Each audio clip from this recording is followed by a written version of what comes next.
नमस्कार। आज देश की तमाम फटाफट खबरों में आपका स्वागत है। समाचार इसलिए देखते हैं, न्यूज़ चैनल इसलिए देखते हैं ताकि आपको सूचना मिल सके। और अगर आपको गलत सूचनाएं मिल रही है तो इसके लिए कौन जिम्मेदार है या आप पर क्या फ़र्क पड़ेगा, इसका जरूर अंदाज़ा लगाएं। तो बढ़ते हैं खबरों की ओर। महाराष्ट्र विधानसभा में सोमवार को राज्य के नए मुख्यमंत्री एकनाथ शिंदे अपनी ताकत साबित करेंगे। राज्यपाल के आदेश के अनुसार विधानसभा के 2 दिवसीय विशेष सत्र के दूसरे दिन यानी आज फ्लोर टेस्ट होगा, जिसमें एकनाथ शिंदे को यह साबित करना होगा कि वे बहुमत से सरकार में है। हालांकि कल हुए अध्यक्ष पद के चुनाव में अपने गुट के उम्मीदवार और बीजेपी विधायक राहुल नार्वेकर की जीत के बाद फ्लोर टेस्ट का रास्ता शिंदे के लिए आसान है। ऐसा इसलिए क्योंकि कल ये स्पष्ट हो चुका है कि कितने विधायक नई सरकार के पक्ष में है। कर्नाटक की सिनी शेट्टी को रविवार को वीएलसीसी फेमिना मिस इंडिया की ग्रैंड फिनाले में फेमिना मिस इंडिया वर्ल्ड 2022 का विजेता घोषित किया गया। जियो वर्ल्ड कन्वेंशन सेंटर में आयोजित समारोह में राजस्थान की rouble Shekhawat Femina miss India 2022 की फर्स्ट रनर अप रही और उत्तर प्रदेश की शिनाता चौहान को सेकंड रनर अप चुना गया। चयन मंडल में अभिनेत्री नेहा धूपिया और मलाइका अरोड़ा, डिनो मारिया, पूर्व क्रिकेटर मिताली राज, डिजाइनर रोहित गांधी और राहुल खन्ना, कोरियोग्राफर श्याम अग्डावर शामिल थे। बगावत के बाद बीजेपी से हाथ मिलाकर सत्ता में आए एकनाथ शिंदे और उनके समर्थक विधायक केसरिया पगड़ी बांधे महाराष्ट्र विधानसभा पहुंचे। 2 दिवसीय सत्र के पहले दिन अध्यक्ष पद के लिए चुनाव हुआ, जिसमें टीम शिंदे की जीत हुई। बीजेपी विधायक राहुल नार्वेकर नए स्पीकर चुने गए। अब कल के पूरे घटनाक्रम पर शिवसेना ने निशाना साधा है। पार्टी ने मुखपत्र सामना में न केवल नए स्पीकर और राज्यपाल भगत सिंह कोश्यारी पर तंज कसा है, बल्कि केसरिया पगड़ी बांधे विधानसभा पहुंचे बागी विधायकों पर भी निशाना साधा है। राष्ट्रवादी कांग्रेस पार्टी प्रमुख शरद पवार ने रविवार को कहा कि महाराष्ट्र में मध्यावधि चुनाव होने की संभावना है, क्योंकि शिवसेना के बागी नेता एकनाथ शिंदे के नेतृत्व वाली राज्य सरकार अगले 6 महीनों में गिर सकती है। पवार ने यहां रविवार शाम को राष्ट्रीय कांग्रेस पार्टी विधायकों और पार्टी के अन्य नेताओं को संबोधित करते हुए बात कही। बैठक में शामिल राकपा के एक नेता ने पवार के हवाले से कहा कि महाराष्ट्र में नवगठित सरकार अगले 6 महीनों में गिर सकती है, इसलिए सभी को मध्यावधि चुनाव के लिए तैयार रहना चाहिए। रविवार को गाजियाबाद में संयुक्त किसान मोर्चा से जुड़े सभी किसान संगठनों के चुनिंदा प्रतिनिधियों की राष्ट्रीय बैठक में किसान आंदोलन को लेकर 3 महत्वपूर्ण फैसले लिए गए। संयुक्त किसान मोर्चा ने इस बात पर निराशा व्यक्त की कि 9 दिसंबर 2021 को मोर्चा उठाने पर सरकार ने किसानों से जो वादे किए थे उन पर केंद्र सरकार पूरी तरह से मुकर गई है। न तो एमएसपी पर कमेटी का गठन हुआ और न ही आंदोलन के दौरान किसानों पर लगाए गए झूठे मुकदमे वापस लिए गए हैं। सरकार बिजली बिल को संसद में लाने का प्रयास कर रही है। हाल के दिनों में देश में हो रही घटनाओं को लेकर जमात इस्लामी हिंद के अध्यक्ष सैयद सादतुल्लाह हुसैनी ने कहा कि देश में किसी को भी कानून अपने हाथ में लेने की इजाज़त नहीं दी जानी चाहिए। अपराधी का संबंध किस पार्टी, संस्था या समूह से ये कोई महत्व नहीं रखता है। महत्व यह है कि अपराधी अपराधी है और उसे दंडित किया जाना चाहिए। जवाहरलाल नेहरू विश्वविद्यालय के पूर्व छात्र उमर खालिद की रिहाई की मांग एक बार फिर से उठने लगी है। इस बार राष्ट्रपिता महात्मा गांधी के पोते राजमोहन गांधी समेत 4 अन्य अंतर्राष्ट्रीय संगठनों ने यह मांग की है। राजमोहन गांधी के अलावा जिन संगठनों ने यह मांग की है उनमें Hindus for human rights, Indian American Muslim council, Dalit solidarity forum और इंडियन सिविल वॉच इंटरनेशनल मुख्य रूप से शामिल है। उमर खालिद 14 सितंबर 2020 के बाद से ही जेल में है। केंद्रीय गृह मंत्री अमित शाह ने हैदराबाद की रैली में कहा कि अगले 30 से 40 साल तक देश में भाजपा का राज रहने वाला है और इस दौरान भारत विश्व गुरु भी बनेगा। उन्होंने कहा कि तेलंगाना और पश्चिम बंगाल सहित उन सभी राज्यों में भी भाजपा की ही सरकार बनेगी जहां पार्टी अभी तक सत्ता से दूर है।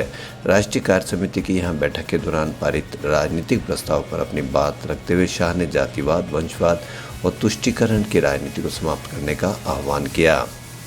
देश भर में मानसून ने दस्तक दी थी, लेकिन मानसून बारिश से असम और बिहार में बाढ़ का संकट है। असम में 22 लाख से ज़्यादा लोग प्रभावित हुए हैं और अब तक 174 लोगों की मौत हो चुकी है। वहीं बिहार में नदियां उफान पर है, 100 से ज़्यादा गांव बाढ़ से प्रभावित हैं। इंग्लैंड के खिलाफ 5वें टेस्ट में टीम इंडिया मजबूत स्थिति में पहुंच गई है। पहली पारी में भारतीय टीम ने 416 रन बनाए, जिसके जवाब में इंग्लैंड की टीम ने 284 रन पर ही ढेर हो गई। इसके बाद भारत ने अपनी दूसरी पारी में 3 विकेट खोकर 125 रन बना लिए। 4 जुलाई का दिन विज्ञान जगत के लिए काफ़ी खास है, यानी आज का दिन। साल 2012 में इसी दिन वैज्ञानिकों ने हिग्स बोसॉन कण का पता लगाने में मिली कामयाबी का ऐलान किया था। जिनेवा में European organization for nuclear research यानी CERN के वैज्ञानिकों ने दावा किया कि उन्हें गॉड पार्टिकल यानी हिग्स बोसॉन कण के बेहद ठोस संकेत मिले हैं। महाराष्ट्र के अमरावती में 21 जून को ही दवा व्यापारी उमेश कोहले की हत्या उदयपुर मर्डर की तरह से ही की गई थी। उमेश मेडिकल स्टोर चलाते थे। उन्होंने सोशल मीडिया पर बीजेपी पूर्व प्रवक्ता नुपुर शर्मा के समर्थन में पोस्ट की थी। इसके बाद दुकान से लौटते वक्त गला काटकर उनकी हत्या कर दी गई। भारतीय पुरातत्व विभाग ने ताजमहल के तहखानों में हिंदू देवी देवताओं की मूर्तियां होने से इनकार किया है। इस बारे में RTI के तहत तृणमूल कांग्रेस के नेता साकेत S गोखले ने जानकारी मांगी थी। देश के चर्चित घोटाले, मर्डर, रेप, अपहरण, आपने अक्सर CBI को ऐसे मामलों की जांच करते सुना होगा, लेकिन सरकार ने इस बार CBI को एक सिक्के की तलाश का जिम्मा सौंपा है। ये सिक्का 400 साल पुराना 12 किलो का सोने का सिक्का है। आखिरी बार इसे 1987 में हैदराबाद के निजाम मुकर्रर जहाँ के पास था। फिर स्विट्जरलैंड में इसकी नीलामी की खबर मिली, उसके बाद से कुछ अता पता नहीं है। 1908 में आज ही के दिन अंग्रेजों ने बाल गंगाधर तिलक को क्रांतिकारियों के पक्ष में लिखने पर गिरफ्तार किया था। तिलक को 6 साल की सजा सुनाई गई थी। जेल में रहने के दौरान ही उन्होंने गीता रहस्य किताब लिखी थी। क्रांतिकारी खुदीराम बोस और प्रफुल्ल चंद्र चाकी ने एक बम विस्फोट किया था। इस विस्फोट का निशाना जज किंग्सफोर्ड थे, लेकिन हमले में वो बच गए। राजस्थान में इस बार भले ही मानसून 8 दिन की देरी से आया हो, लेकिन पहली ही बारिश ने रिकॉर्ड तोड़ दिए। अजमेर, सिरोही, उदयपुर समेत कई शहरों में 4 इंच से ज़्यादा बारिश हुई।